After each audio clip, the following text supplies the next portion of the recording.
Welcome to the Pet Loss Companion live chat on Facebook and YouTube. I'm Ken Dolan-Del Vecchio. It's great to be with you. I'm here with my colleague and friend, Nancy Saxton-Lopez, and co-author. And this is a program that we have every Thursday at 6 o'clock Eastern that gives us an opportunity to take some of the learning that we put in our book, The Pet Loss Companion, Healing Advice from Family Therapists Who Lead Pet Loss Groups, and take that and share it more widely with a broader audience, and also respond to your questions and your stories. And so we welcome you to the program. And if you are not able to, if you're watching this on videotape, you can again watch it on YouTube, on Facebook. You can also listen on Anchor and a whole bunch of other podcast outlets. So Nancy, do you want to get us started? Yeah, we're going to talk tonight about loss and death that aren't the usual as like anticipatory death with an animal or sudden death, although that can be included in this. But different situations that come up that people really have somewhat more of a difficult time with because it's complicated situations. So, like, this is one of the first ones. A family goes to, and instead of questions, we're going to give the scenario, but you will know what we're talking about as we go through the scene or the situation. So a family is on vacation and they have a home, in a different state or a different place from their regular home, and they take their dog with them. And the dog happens to be a runner. He tends to like to get out of the house. And so on vacation, they're there, and someone inadvertently opens the door. The dog leaves. There's some panic. Where's the dog? Eventually, within some hours, somebody has seen the dog, found the dog, and the dog is returned. But unfortunately, it happens again. And there's, again, some panic. There's a lot of watching and looking and putting posters up. But unfortunately, now it's August, and they have to go home, and they don't have their dog.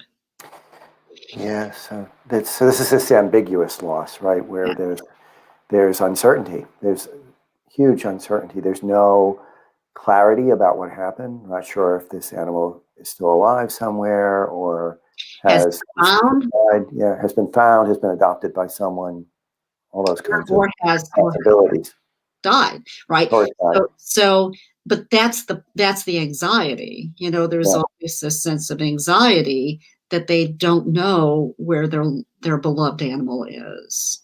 I've had cases where it could be periods of months or years because of this uncertainty and anxiety.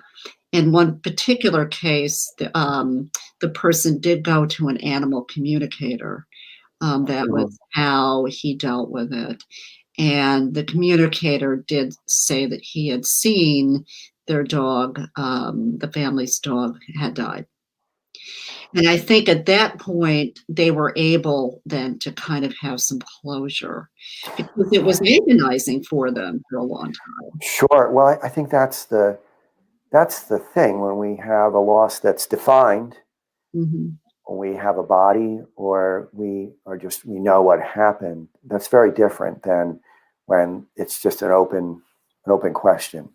And most times what people will do is they'll do something that provides closure. They'll do something that provides at least enough closure so that they can go on with their grieving and not continue to be uncertain. And sometimes that is just making a decision, maybe as an individual, maybe as a couple, maybe as a family, that their pet is gone, and that's really the final way that they're going to make sense, the way that they're going to understand it, the way that they're going to claim what happened.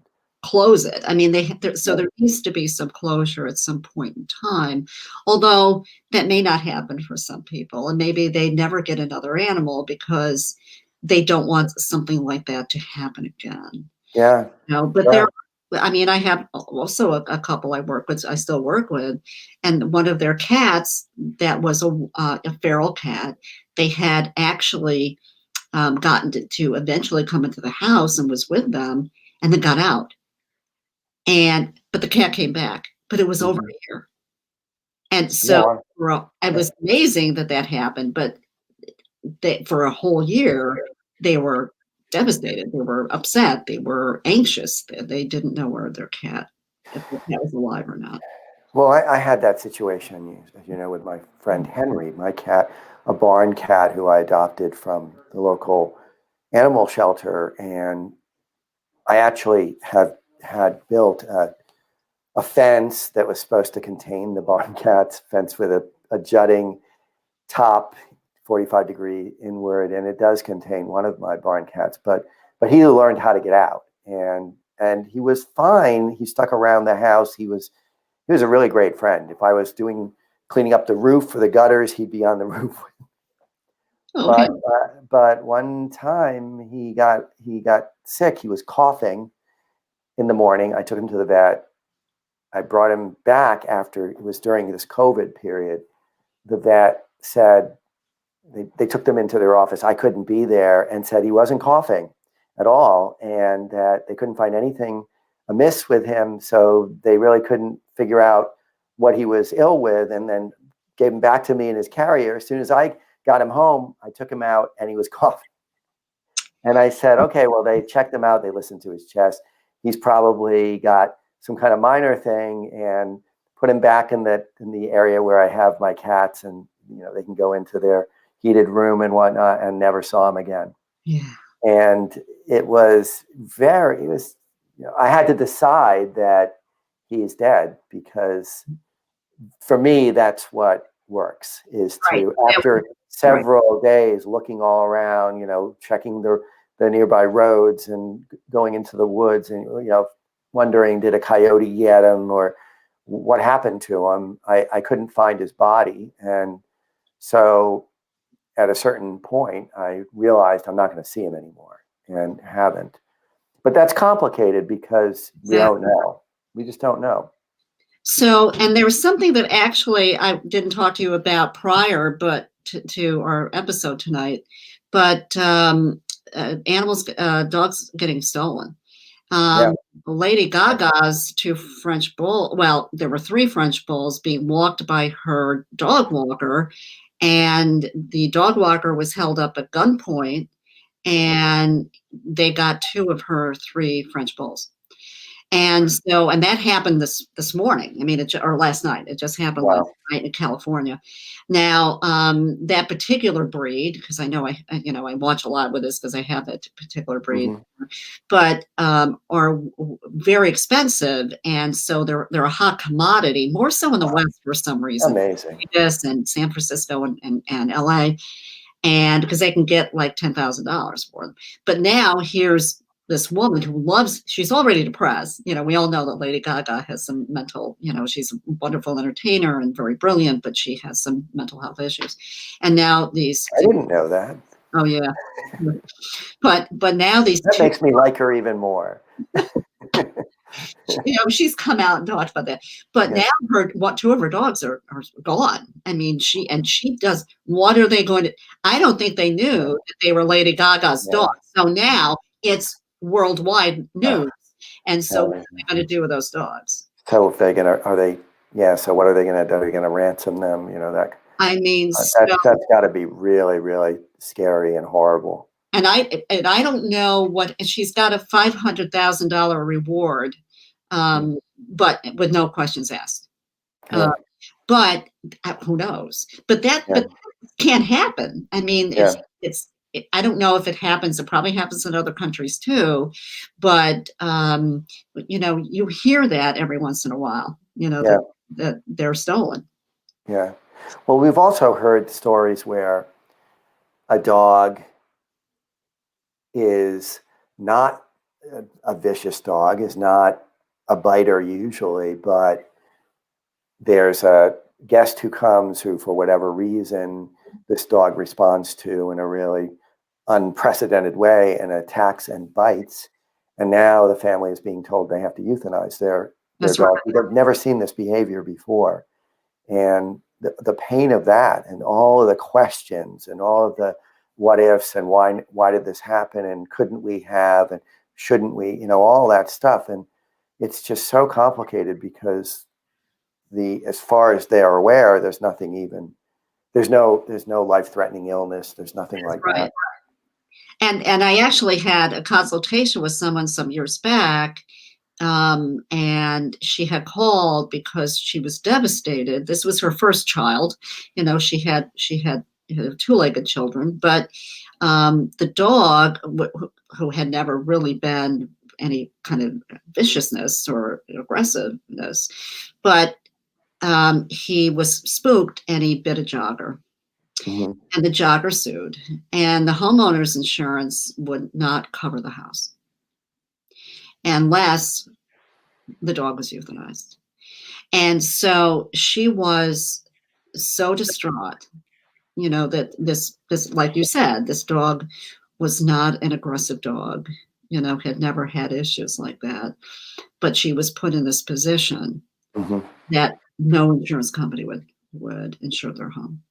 And so she had to make that horrible decision to do that. Yeah. Wow.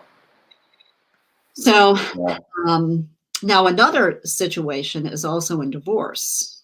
Oh, yeah. Yeah. Yep. I've seen that. One partner wants the dog or the cat, and the other partner wants the dog or the cat. And I have heard stories where it's been like almost 5 or 6 years as to what's going to happen to that pet. Have you seen situations where there's custody sharing? I've seen that. Yes. Where people hand their pets back and forth. That's at agreed upon intervals, just like children. Like children, right? Yeah. And so that sometimes can happen, and sometimes it doesn't. I have a friend whose sister went through that, and her ex-husband has the dog, and she's just never really recovered from that. And the divorce was on good terms, so there was no way there could be custody. That makes all the difference in the world if they can be civil with each other.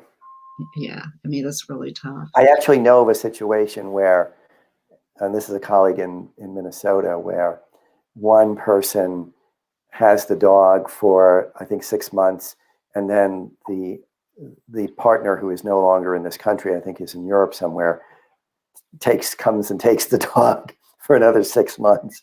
So I mean, people work this out all kinds of ways. And, you know, we love our animals. we want to see them again.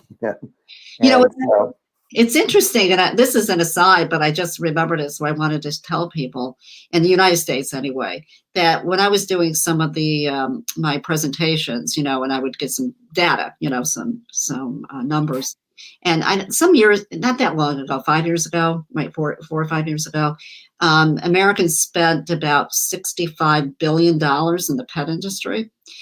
Now it's up to 97. Worth every penny. $97 billion in this country. So, but I mean, and a lot of that and that was in 2019. So it wasn't even, it was pre-COVID. So, I mean, it's amazing how we love our animals. Absolutely. And 30% of it was on food. So I was just going to say, we feed our dogs raw food. and then close to that were veterinary bills, obviously. So I thought that was interesting. So we've touched on loss, or running away. We've touched on having been stolen. We've touched on, the potential of aggressiveness, and also I think families get upset when they have to make decisions, not necessarily to euthanize, but when they have human children and the children are allergic. Yeah. To their animals, to their cat or their dog, Yeah. which means then they have to give them up. And there's a hope that they have people that will, friends or relatives will take the animal. I have seen situations in which the family decides that whoever needs to will start taking the shots that will help them, so they won't be be too sickened by the allergies. And so people will make those decisions and go whatever direction is comfortable for them. Now you had a dog way back when Lynn was pregnant, and he was sick, right? Didn't he have some kind of disorder? We had a shelter dog whose name was Rufus, and he was a coonhound. He was a beautiful dog, but he had this physiological thing where he was overly dominant, and if it started happening that in the evenings he would become really dangerous, and he would attack us if we tried to move him like off the couch or something like that, or we tried to just put a collar on him. It kind of grew, but it was also during the time that my son's mother was pregnant, when Lynn was pregnant, and so we started taking him to vets and behaviorists, and together we had, talk about spending money. We really had a lot of work. We contributed a lot of work and a lot of finances to this, but ultimately we were told that he would attack our baby because he had such a dominance drive, and he was sort of losing perspective on the two of us, because we did all the things that you do to assert dominance. We went through all this training, but we were told that we had two choices. We had three choices. We could remove all his teeth. Oh my goodness. We could pen him and basically keep him like a zoo animal, where you would give him food, but he couldn't be trusted with people and with a small child, or we could euthanize him. And we worked on it for a while. We decided to euthanize him because we didn't think that either of those two were actually ways for an animal to live. It would be too hard for him. Yeah, and we just it was really hard decision, but we also were told you can't, he wouldn't be adoptable. Like nobody can take this on. It's not the kind of thing where you're going to find somebody who's like okay with this, because it's not going to be that way. And so, because I know we took him to the local shelters as well in New Jersey and asked about that. So it was very weird and painful. And yeah, of course it was painful. No, and any kind of aggression or something like that, it's very difficult to rehome a dog. Yeah. And I think people who have them, there was a man who came to the group years back, and he had adopted a dog from his cousin. Now, the dog had this quirk with a door. So he believed that his cousin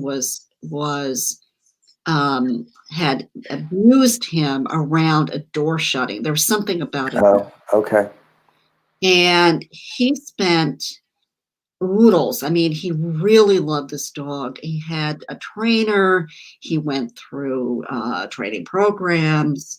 And one night he was with his girlfriend, or maybe it was his wife, I don't remember. And they were sitting there, and the door shut, and the dog bit him. After all this, years he had been working with this dog. And had to go to the hospital. He was in some pain. Mm-hmm. And the trainer said that we're going to have to euthanize him, which the trainer did. And he just couldn't get over it because he said I was on pain meds and I didn't know what I was saying. And I really didn't want to have that happen. And it was really devastating for him. Well, there is this with those kinds of situations. You have to look at the balance of risks. You have to make it hopefully a very collaborative decision. That's very unfortunate that he didn't feel like he was lucid when he was contributing to that decision. But these are very complex situations often. And when I think about what we just discussed, I kind of feel like we went through quite a process of deliberating, and that's what made it okay for us to do what we did, because we didn't do it rashly. We certainly didn't do it impulsively, and we just felt like that for all the way around. That was the only way we could figure out that made any sense. We didn't want to do the other two options. We just didn't think that was a life. Oh, no, I agree with you.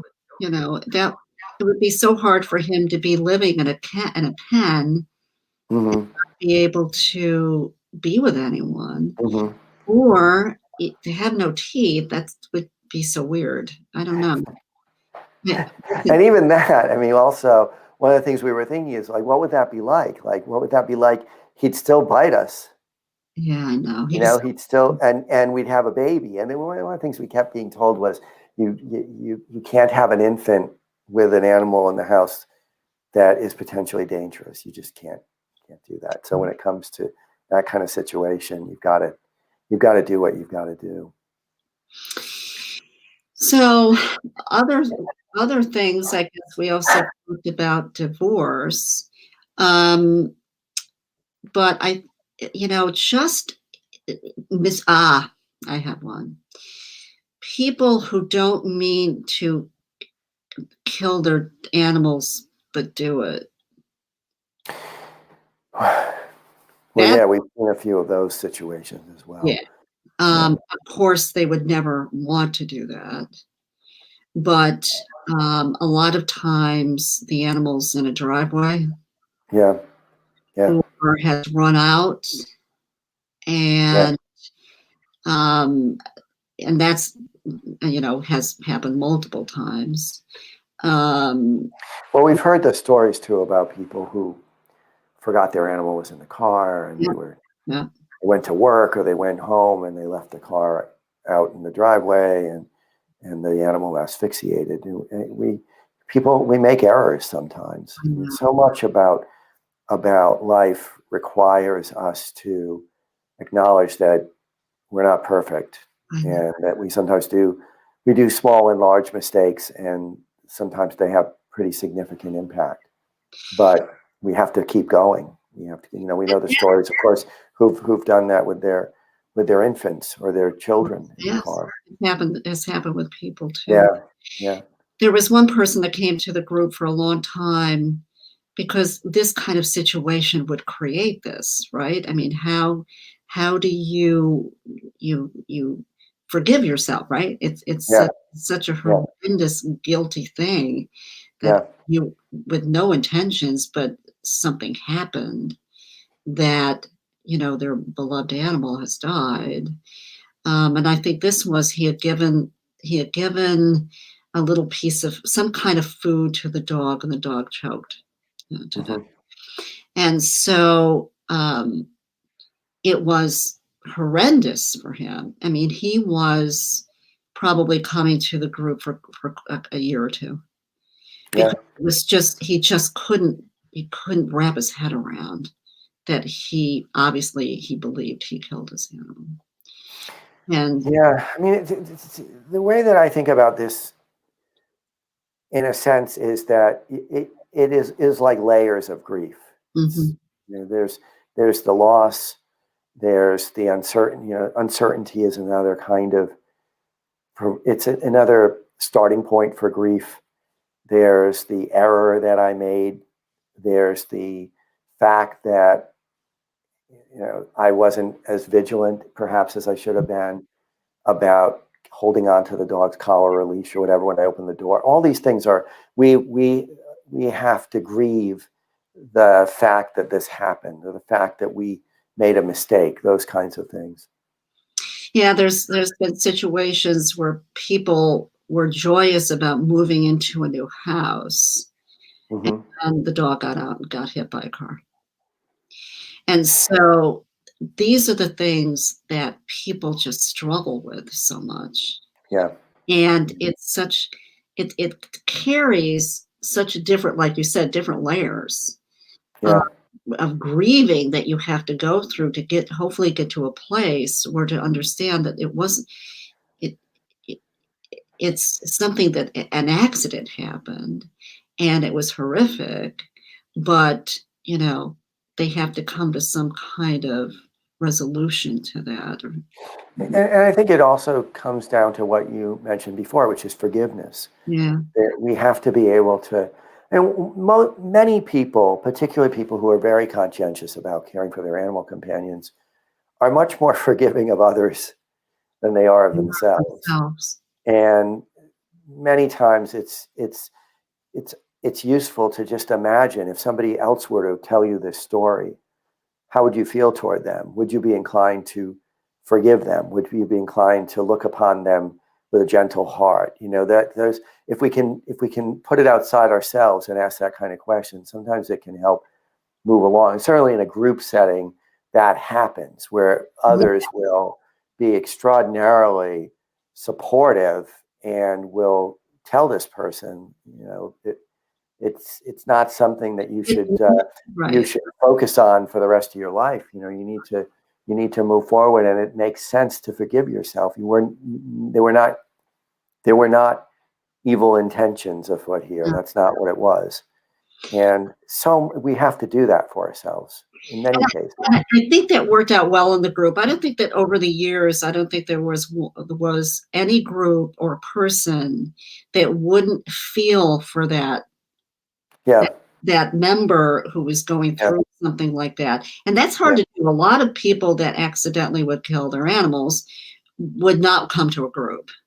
No. They're embarrassed, upset, how are people going to look at me? This is, But when they did, I mean, the other members were very, very supportive and caring for them, knowing that you didn't mean to, I think it does really come down largely to, we're just particularly people who are likely to be loving toward animal companions. They're much more vulnerable than us. We try to be incredibly responsible and caring and giving. And that there's something about that kind of quality that often is very judgmental about self. Yeah, right.